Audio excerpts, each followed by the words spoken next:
Hi, everyone. Thanks so much for joining. We're excited to have you here. My name is Katie, and I'm on the product marketing team at Houzz. So I work closely with our customers to get feedback on Houzz Pro and understand how you're using the platform. And then I also work closely with our product and engineering teams to make sure that we're building the right products for our customers. Andy, do you want to introduce yourself? Yes, thank you. Hi, everyone. I already see some names I recognize in the chat. I am Andy Nelson. I am one of our QuickBooks integration specialists here at Houzz. Definitely talked, like I said, with many of you.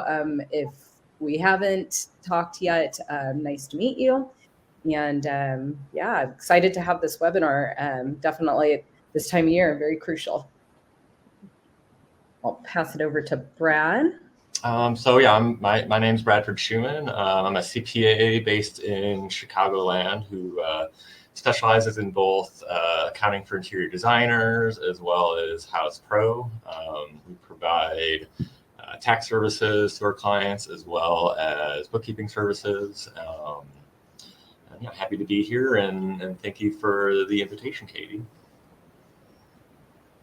Hi, and I'm Emily Schaefer. I co-founded and am the CEO of Logistics for Designers, and we are a full-service accounting firm that our goal in life is to help interior designers be profitable and grow their business and visibility on financials and really moving their business forward to feel like they're in control and be the CEO of their business. We focus largely on sales tax filing, multi-state sales tax filings. We have procurement services, wide range of services for our clients. Awesome. Thank you, everyone. So Andy, do you want to jump into it?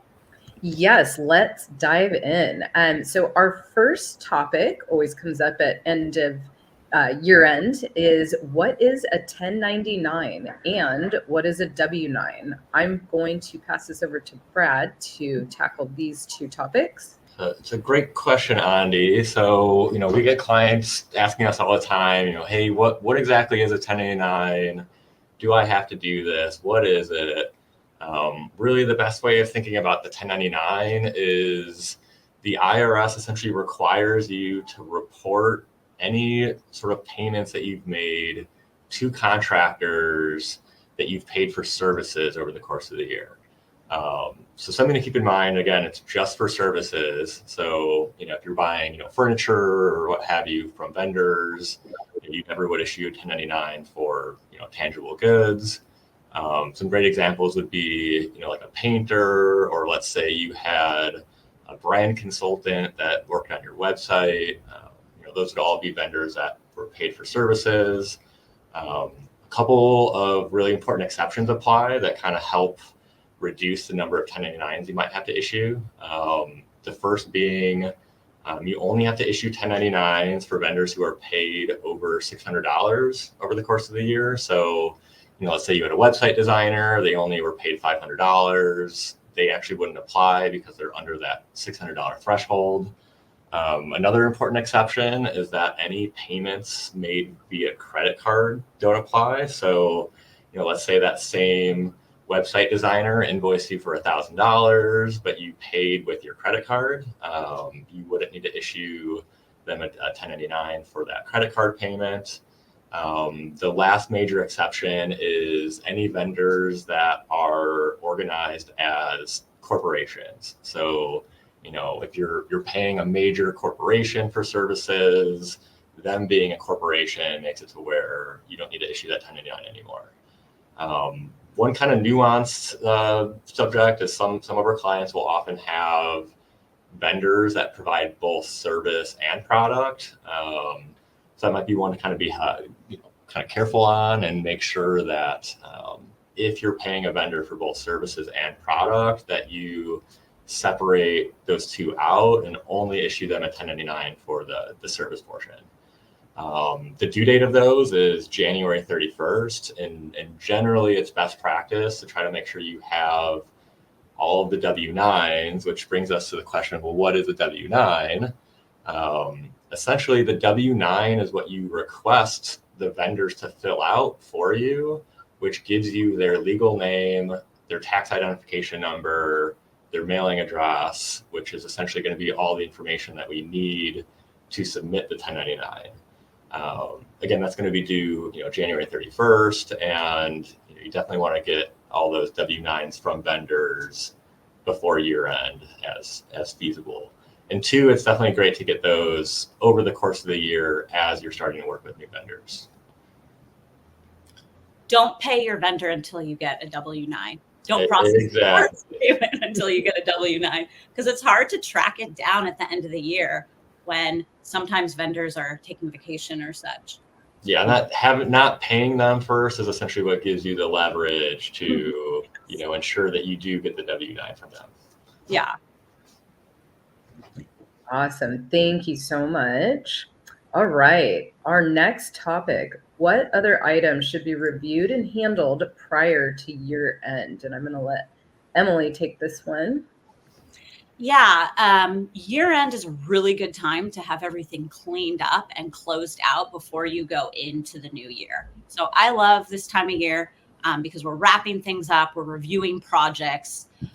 The most important thing I would say to Brad's prior comment is first close the books, get everything accurate. And then you also have to do your 1099 prep in QuickBooks.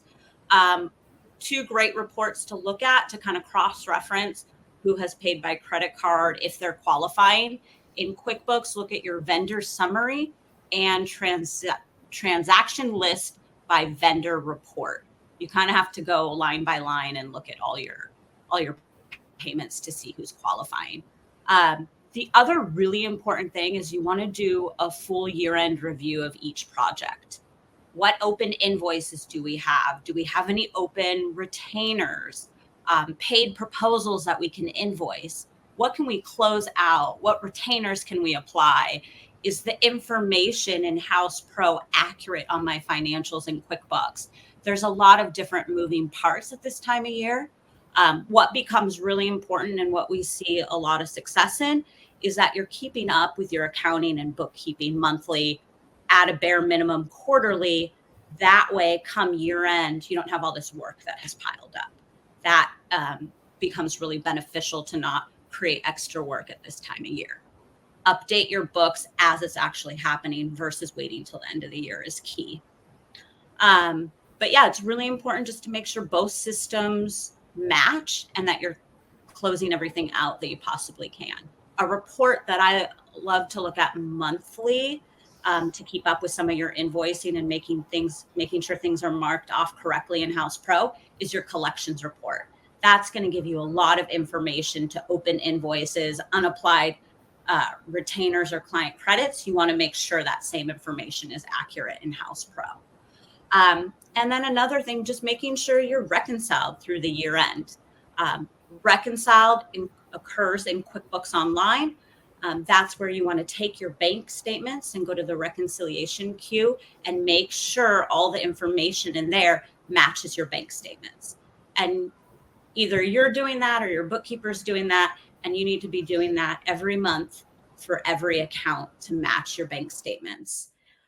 One thing we sometimes see is that when you get to that reconciliation queue, items that aren't marked off still show up on your financials. So make sure if there's anything lingering or a double entry, make sure you're resolving each one of those items. They do show up on your financials. They could possibly overstate your income or cost accounts. So please, you really have to go through each line item. It is tedious, but it's going to save you a lot of heartache in the future if you have to redo your tax filing with the IRS or so forth. Anything I forgot on that, Brad, on closing? Anything you would add to that? Oh, did we? Okay. I think you're muted, Brad. There we go. Thank you for that. I think to your note, Emily, like just reminders on open invoices is definitely a huge one. And just, going into the new year, you don't want to be kind of having a bunch of unpaid design fee invoices or, partial balances due for shipping adjustments. So definitely a great time of year just to, review all your invoices, reach out to clients, try to get everything closed out.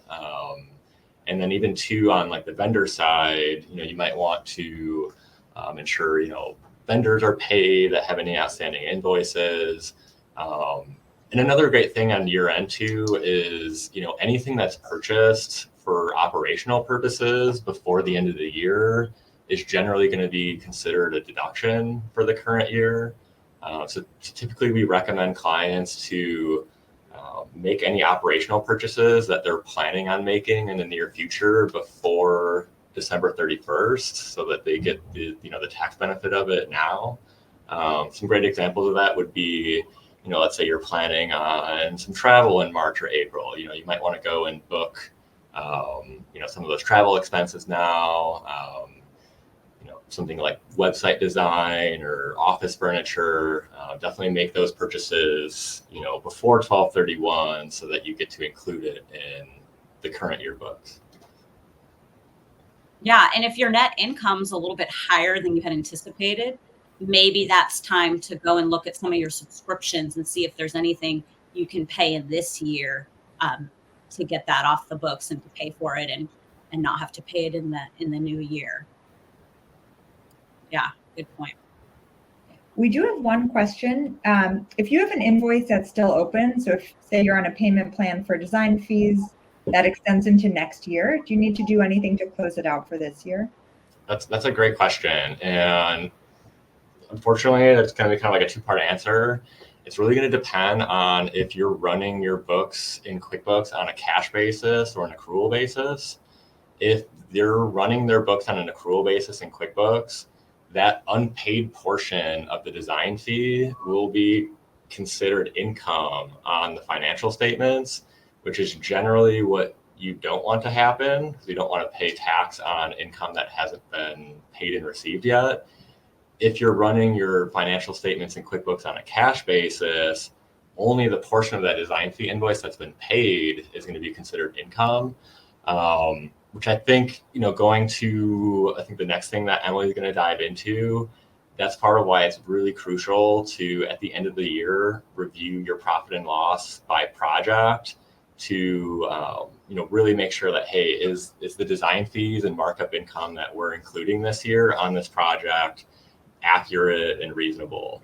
And for instance, let's say you run your profit and loss report and you see $10,000 of design fee income for a particular project, but they've only paid half of that, let's say $5,000, you'd want your financial statements just to reflect the $5,000 that was paid and for that unpaid portion to be essentially considered as income the next year. So that's definitely a good point and definitely something to review in QuickBooks and to confirm with your bookkeeper or accountant sort of how that's being reflected.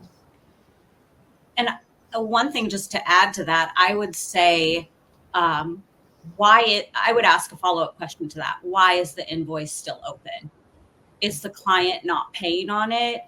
Is it just the timing of when you invoiced and it's not going to be paid in the current year? For design time, I'm a huge advocate of collecting retainer on your design time and then applying it to the invoice.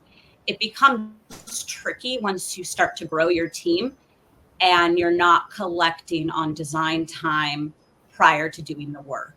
It puts you in a risky place of doing the work and potentially having a client not paying the design time invoice. So what we usually recommend and what we have seen kind of align with profitability in your numbers is, let's say you have a project and you think it's going to cost $30K in your design time. Collect in 3 different retainers, collect your retainers in phases, collect 10,000 first. Then every month when you go to create your time and expense or your time billing invoices, apply that retainer to the invoice. Once you exhaust that design time retainer, collect a new one. And then that way you have the funds before you're doing the work. And And so that could happen. Exactly. And to your point, Emily, you're never liable to be like out of pocket for, expenses that you have for your staff or, even your own time. Obviously, it's important to get paid for your own time as a business owner. Yeah. And that's the invoice that sometimes clients aren't rushing to pay for. So we've seen that work really well. Yeah, and I was going to add, thank you both so much. I was going to add on to that for our viewers who are integrated with QuickBooks. Very important piece of the integration. It comes at year end. It really kind of goes throughout the year. This should be standard practice throughout the year on a monthly basis. Maybe is just checking to make sure the two systems match, making sure. If an invoice is open in Houzz Pro, it should show open in QuickBooks. If it's paid in Houzz Pro, it should show paid in QuickBooks. So a couple great reports you can run monthly, but specifically at year end, are going to be a collections report, run that in QuickBooks, compare that, those open items on that collections report to your open invoices and retainers in Houzz Pro, and then an unpaid bills report run that in QuickBooks and compare that to your open POs, what you've paid your vendors, and just make sure the two systems match up. Another great area to check is going to be your sync dashboard in Houzz Pro. Look at your dashboard, look to see if you have sync errors. You want to make sure if you do that you rectify those, that you fix those. And if you're not able to fix them, or if the error doesn't make sense, then definitely reach out to Houzz support so you can get that fixed. So everything's clean, everything matches and lines up. Also, archiving projects. Archiving projects is something, it's not something we say you need to absolutely have to archive your projects when they're done, but it is good practice. It cleans up your project list. So you're not looking at, 50 different projects. Half of them are already closed and said and done. So archiving projects, that's a great idea when retainers are utilized in full, proposals are closed out, invoices are paid, everything's said and done, the project is finished. Go ahead and archive that project. You can always unarchive it if you need after the fact, if you need to go back in and review something or create a new estimate or invoice or something like that. Let's see. I am going to jump to our next topic, which is for Emily, which is reviewing the P&L to see what is profitable, what projects are profitable. Oh, I love doing this. Okay, so this is a great thing to do at year end or even at the end of a project. This is a report that it's typically easier to run in QuickBooks. So if you're integrated, if your Houzz Pro is integrated with QuickBooks, run a P&L by project and analyze your gross profit margin for each project. See if anything, like Brad mentioned earlier, see if anything stands out.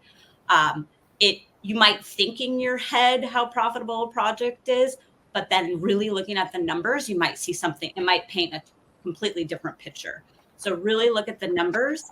And then a lot of design firms that maybe want to grow their business or work with a marketing person or a marketing team, it's good to hone in on the projects that were most profitable and then align your marketing strategy to target those types of projects.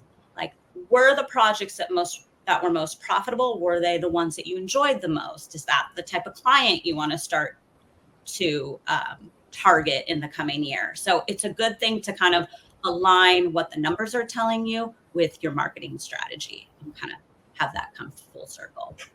Just something to chime in on there, Emily, is I always stress to clients that it's not always about projects being the most profitable from like a total number standpoint, but from a sort of effort to reward ratio. So yes, you definitely want to kind of like frame that gross profit in the project in terms of, okay, well, how long did this project take us? How stressful was it? Because you might, a $20,000 profitability project might actually be arguably better than a bigger one if it's, less stress and you're able to execute, faster and more efficiently. Yeah, that's a great point. And that's why it's so important that even if you're collecting on retainers, track your time, have some sort of metrics to really analyze how much you're spending on each project and see if that aligns with what you're bringing in. Yeah, that's a great point.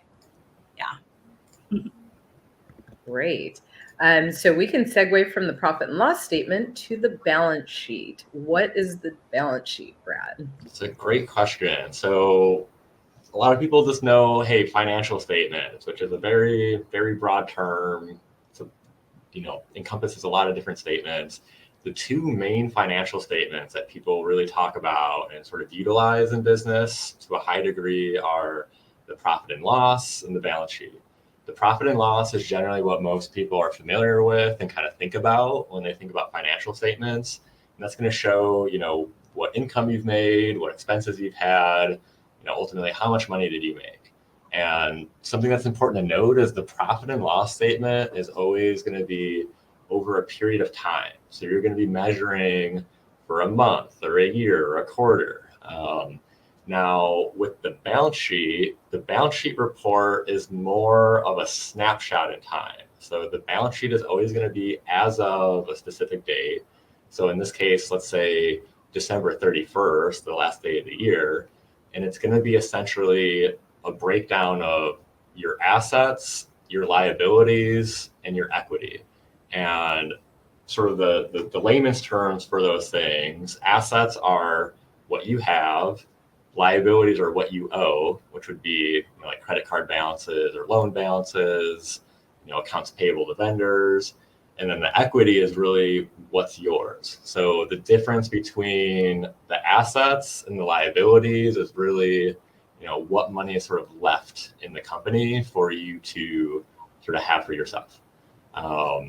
So the balance sheet is a super crucial report because the profit and loss is a function of the change in the balance sheet accounts. So for instance, income on your profit and loss statement is going to translate to an increase in either cash or accounts receivable on your balance sheet.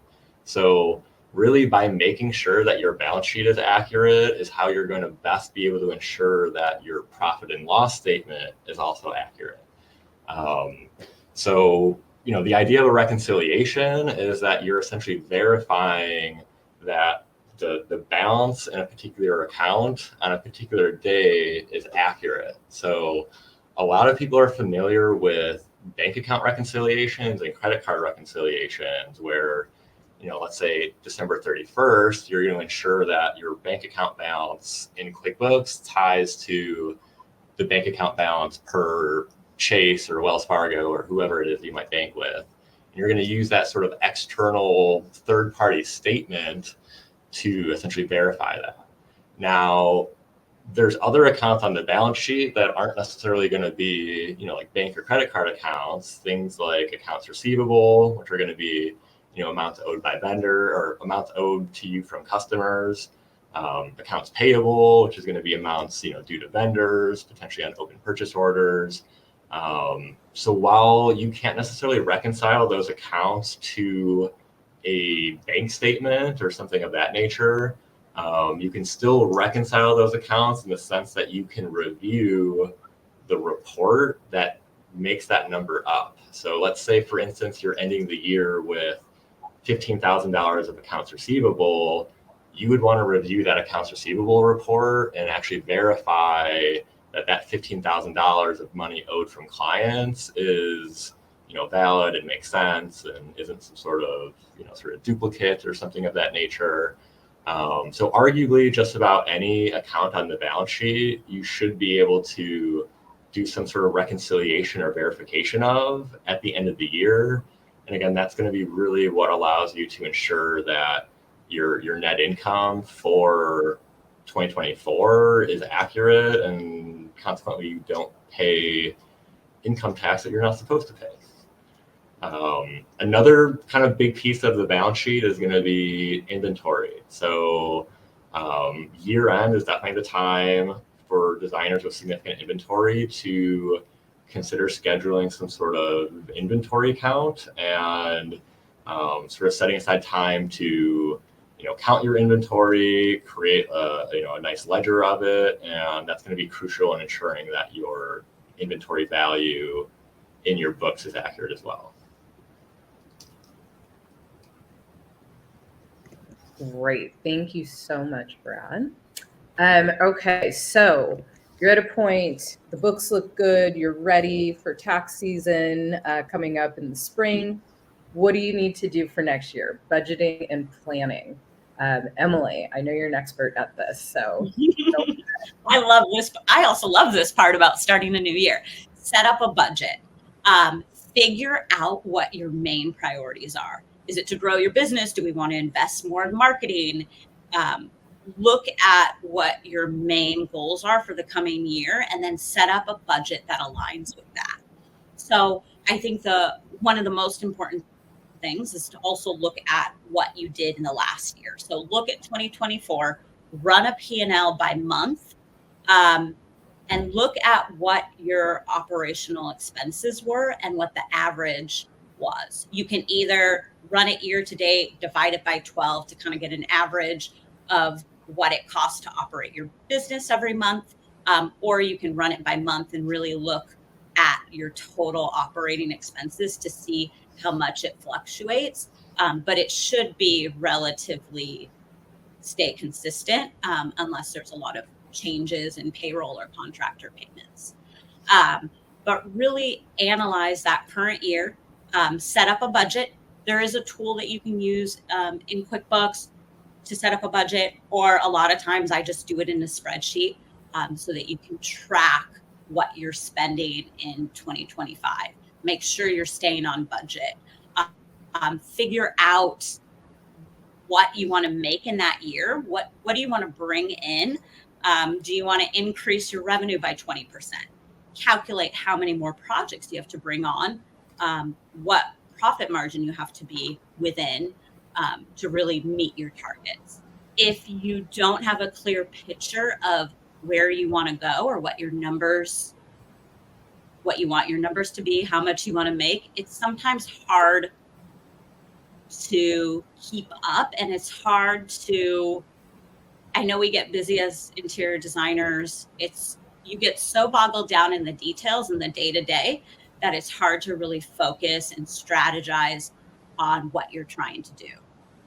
Is your goal to build an online store?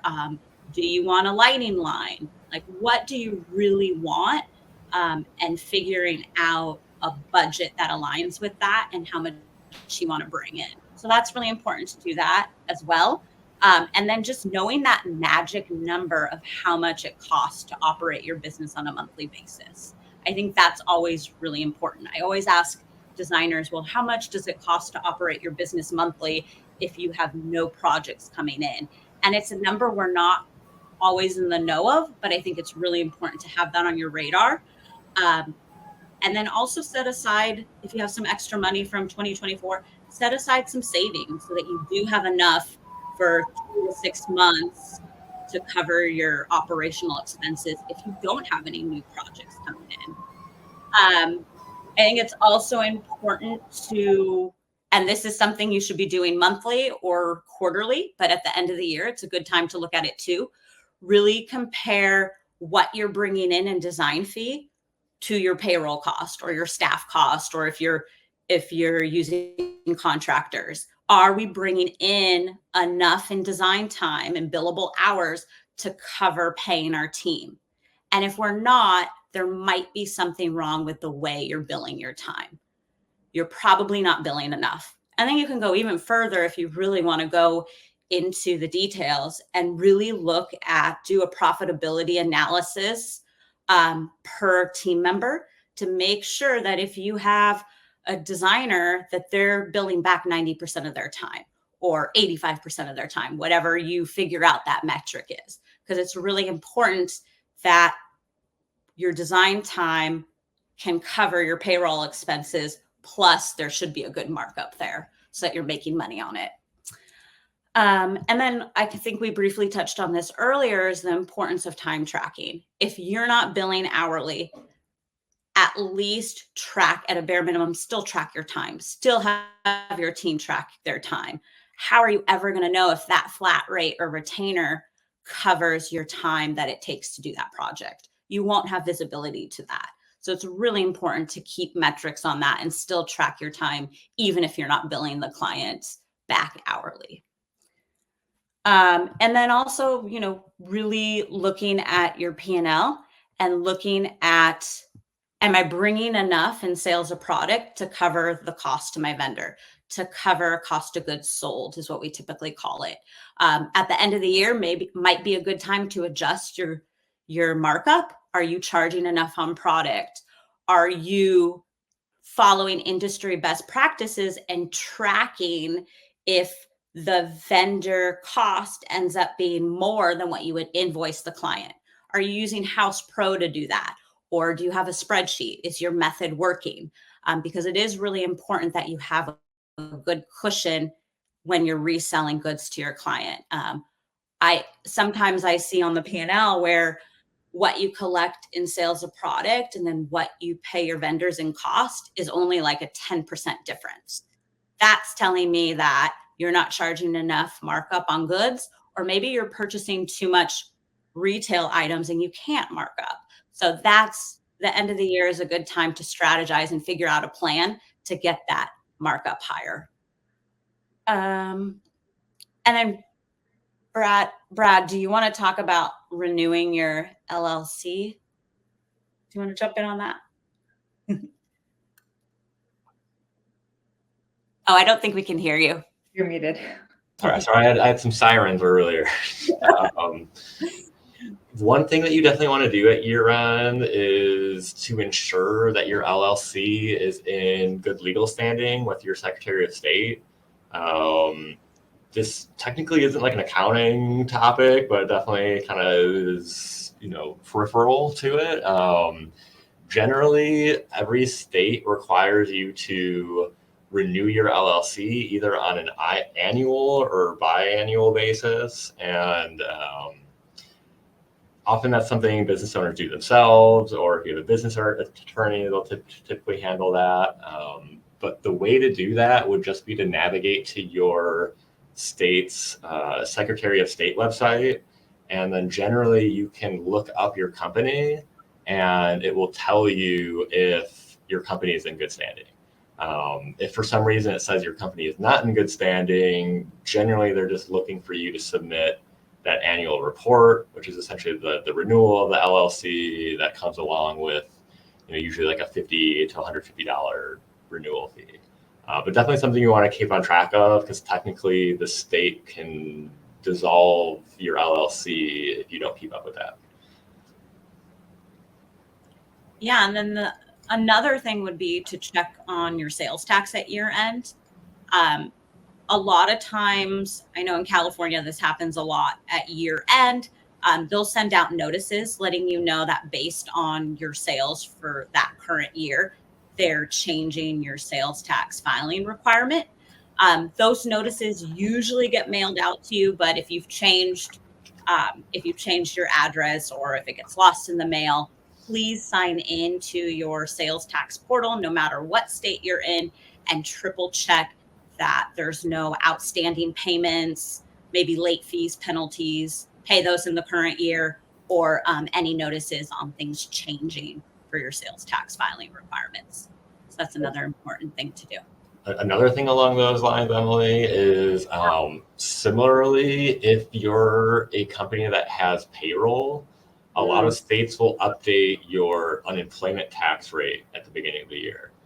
Most states have what you call an experience system for unemployment tax, which essentially just means that they change your unemployment tax rate every year, depending on if you had claims or not. I've got one right here too. I just literally got that yesterday. So you definitely want to keep an eye out for that. Typically, they send them out in the mail. But on that note too, if let's say you moved mid-year, definitely good to kind of check, hey, what address does the state of California have for my company? And, am I getting my updated unemployment tax rate? Because that is something you should get every year via mail. If for some reason you don't receive it, then you definitely want to be kind of trying to track it down. Yeah. And if you're using something like Gusto or another payroll processing system, you just have to take that number and update it in the system. So if you have something else filing those taxes for you, you just have to update the information in the platform. Great. One thing I just wanted to touch on quickly, going back to prep for the new year and budgeting. This, of course, obviously applies to both our design professionals and our construction professionals. The year-end piece of it is, looking at your year-end preparing for next year is looking at your labor hours, looking at your subcontractors. I know a lot of our contractors use subcontractors. They source out other work on their larger projects. So making sure you're using reliable subcontractors that are efficient and professional. But also back to budgeting, Houzz Pro has a great new budgeting tool that will help you from a project standpoint, see where you're at, see your actuals versus estimated. So I invite everyone, if you're not already using that, check that feature out. It's great. It will really help you in the long run from a project standpoint. Make sure you are making money and make sure everything is flowing the way it needs to flow. Let's see. I think we are going to move on to, Brad, I know you were going to talk about this. We saved the best for last, which is taxes. Oh, yes. Everyone's favorite, income tax. So, yes, take it away. Yeah, so we'll first by talking about deadlines. Half the battle with income tax season is just being aware of what the deadlines are, where should you be at which point in the year. I'll talk everyone through the various deadlines, and then I'll maybe kind of backtrack into where you should be at to meet those deadlines. So first and foremost, the first deadline of tax season is that 1099 filing deadline, where January 31st, all of those 1099s need to be issued to vendors who are paid for services. Again, like we kind of touched on in the past, it's best to have those W-9s from the vendors before the end of the year so that you can kind of knock that out, get it over with early January, and also have some wiggle room for maybe any vendors that are a little bit more difficult to track down. So that's going to be the first kind of major deadline at the end of January. Now, the next major deadline is any business tax returns. And by business tax returns, I mean business income tax returns are due March 15th. And it's a common misconception that if you have a business, that means you have a business income tax return. Now, everyone's companies are a little bit different in the sense of how they form their entity for tax purposes. If you are a sole proprietorship and you're not a partnership or a corporation or an S corporation, all of your business tax reporting is in conjunction with your individual income tax return. It's just going to be if you're a partnership, S corporation, or C corporation, that your business income tax return will be due March 15th. And then now, in order to meet that March 15th deadline, you definitely want to shoot to be closing your books with your bookkeeper at the end of January, latest mid-February, as that then gives your tax preparer and accountant essentially a full 3-4 weeks to both prepare your returns as well as give you an opportunity to review the returns and sort of make any necessary changes before that 3/15 date comes around.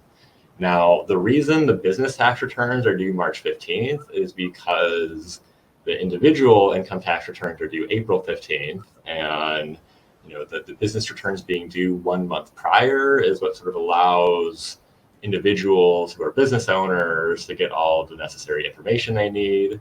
So if you're an individual tax filer, generally most taxpayers are going to receive all of their tax documents by beginning to mid-February. Let's say your spouse receives a W-2 from their employer, they're going to be receiving that before January 31st. Let's say you have investment accounts and brokerage accounts with dividend income, those are going to come mid to late February.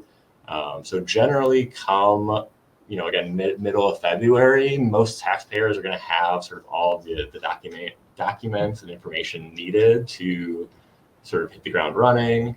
So I would argue that come early March, mid-March, you should shoot to have sort of everything over to your CPA or accountant. And again, that gives them a full month to prepare their returns and review them with you. And then something to note is the IRS and states do allow you to file an extension to where your returns would either be due September 15th for business returns or October 15th for individuals. But it's a very common misconception that filing an extension also gives you an extension to pay your tax. Any tax that you don't pay before April 15th is essentially subject to late penalties, even if you do have an extension. So generally, if, let's say you're doing a bit of a catch up on 2024 and you know that tax deadline is going to be hard to make, you still want to get as close as you can before April 15th so that you can make what's called an extension payment, which is going to be essentially like an estimated payment and is going to serve as kind of what saves you from getting assessed any late payment penalty. And on that note, it's definitely right now a great time to reach out to your tax accountant and do some sort of year-end tax planning. The Q4 quarterly estimated payments due January 15th. Typically, we recommend clients to sort of try to get as close to break even as possible on their Q4 estimate. That way, first thing January, they can kind of shift their focus to 2025. Definitely great to get income tax sort of over with. I know just generally some of our more profitable, more successful clients have a tendency to stay on top of it, which allows them again to kind of focus on the new year right away and not be sort of living in the past from an accounting standpoint. Yeah, that's a good point. Like just wrap up 2024 now when things are a little bit slower at year end, then focus on moving forward in 2025 and don't let those taxes linger all the way through October. It's hard to, I think it's tricky to file an extension. It gets tough both from like a cash flow standpoint, in like a cash flow planning standpoint, and also just from a remembering what everything is standpoint. So generally, the longer you wait to do accounting and bookkeeping, the more time consuming and more difficult it is. Let it be a goal for 2025 to keep up with your bookkeeping and accounting every month. Exactly. That's like the best goal you could probably have for your business. Number one New Year's resolution. Yes, let's do it. Sign the paper now. Make that goal for you and your business, I think. Yeah, because that's the thing that keeps you up at night, that can stress you out, and it's not necessary. Agreed. Well, great. So I just wanted to mention with Houzz, we obviously have our QuickBooks integration, which I know many of you are utilizing. So a couple things about the QuickBooks integration. We have QuickBooks integration support. That's myself and my colleague Suman. We offer 30 days of free support. If you're not yet integrated and you're thinking about integrating, or you've integrated for the first time, or let's say you are integrated, you haven't signed up. It's a $49 a month fee to utilize the QuickBooks integration support. But again, if you've never integrated, you do get that 30 days of free support. You also get 30 days of free support if you've integrated Houzz Pro with QuickBooks Online, but you've never spoken to us. You've not had any contact with an integration specialist. You get 30 days of free support before having to sign up. So we recommend you utilize that. That means training your bookkeeper, training anybody that's using Houzz Pro financial documents like invoices and payments. You want anybody that's touching financial documents in Houzz Pro and or touching QuickBooks to know how the integration works. You want to make sure your mapping is set up correctly. So if you've not yet spoken to us, you want to set up some time, contact Houzz Pro support through the support link in your account. We can get you set up and get you started on the right foot, make sure everything looks good for year end. Also, I saw a few accounting professionals in the chat. So we also have an accounting partnership program with a referral bonus. Clients that you bring over that want to utilize Houzz Pro, feel free to reach out, let us know. Would love to talk. I'd love to talk to you about it and what that entails. But, you know, just building, like we have Brad and Emily, we've all worked together for so many years, and it's just so beneficial having accounting professionals that know how to use the integration. It sets you up for success. It streamlines everything. It prevents any issues. And with the support, any bugs, any, non-training, non-user issues, bugs, and that stem from QuickBooks or Houzz Pro, we always assist with those. So you're always taken care of. I think we have about 10 minutes for any questions. If we do have a few. Okay, a question from Alana. I'll give sort of the context. So her question is, if she's in the middle of a furnishing job that she starts in 2024, it will finish in 2025. So she collects 100% of the budget as a retainer, and then she needs to bring the invoice to zero by applying the retainer to pay it by the end of the year. So can she then add more items to that same invoice and close it out in 2025? Or is it best practice to start a new invoice? She says her preference would be just to give the client one invoice at the end that includes everything. Great question. So unfortunately, you definitely wouldn't want to go back to the invoice in 2025 that's dated in 2024 and add stuff to it, because in changing that 2024 invoice, you're essentially going to be altering your 2024 financial statements. So generally, once you've issued an invoice, you don't want to keep editing it and sort of adding stuff to it and using it again. That's going to be more so kind of the purpose of the proposal feature, where the proposal you could collect a deposit on and then continue to sort of edit and manipulate. Once that invoice has been sort of issued, you definitely don't want to edit it in a future year. Correct. Because it could also mess up your sales tax too. Because if you're changing an invoice from a period that you've already filed sales tax on, then that sales tax is never going to get reported. So it's a great point. It's like it's both an income tax and sales tax issue. So the short answer is absolutely not. Is absolutely not. Start a new proposal or new invoice. Great, thank you. Let's see, we had a question for Emily. This is from Laura. She's wondering what you think is a profitable markup for goods. Oh my gosh. Between 25 to 30%. You could probably get closer to the higher end if you have more trade accounts or custom pieces.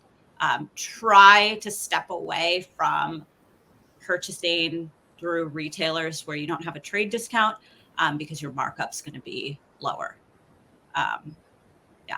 My 2 cents on that is generally anywhere in like the 15 to 30% range for more of your bigger ticket items, hard finishes. And then we see some clients go more in like the 30 to 70% range for more of those kind of soft finish items, and maybe items that are a little bit easier to mark up on. Like typically we see light fixtures and rugs marked up more than kind of some other items there. Definitely also depends on arguably the design fees of the company, where we have some clients where their design fees are arguably a little bit low, and consequently they have to mark up their product a bit more, and sort of vice versa. That being said, we definitely don't recommend ever trying to do design fee only or markup only. You definitely want profit from both design fee and markup on your projects. Absolutely. Yeah. And right now might be a good time to also look at some of your trade discounts and some of your relationships with your vendors and try to renegotiate if possible. And to that point too, Emily, it's like we're starting a new year, so this is the time too to be thinking about billing rates. Thankfully, 2024 wasn't as inflationary of a year as some of the past years, but over the last 4 or 5 years, we've always had to continually remind clients, you need to adjust your billing rates for inflation so that you don't get bogged down by increases in your payroll costs, increases in your rent. It's all of your expenses are going to continue to inflate with the general rest of the economy, and you definitely don't want to be sort of caught behind the ball and sort of getting forced to make a big price increase one year. Something a lot easier to do small billing rate increases on an annual basis. Definitely. Yeah. And reviewing your contract, your employee handbook, it's just a good time to review all those other things that you're maybe not in on the day-to-day. Yes, absolutely. Andy, a question for you. Can the monthly integration support be charged to an accounting firm instead of a client?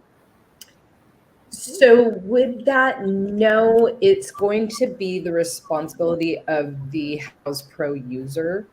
So it would be added on to your Houzz contract.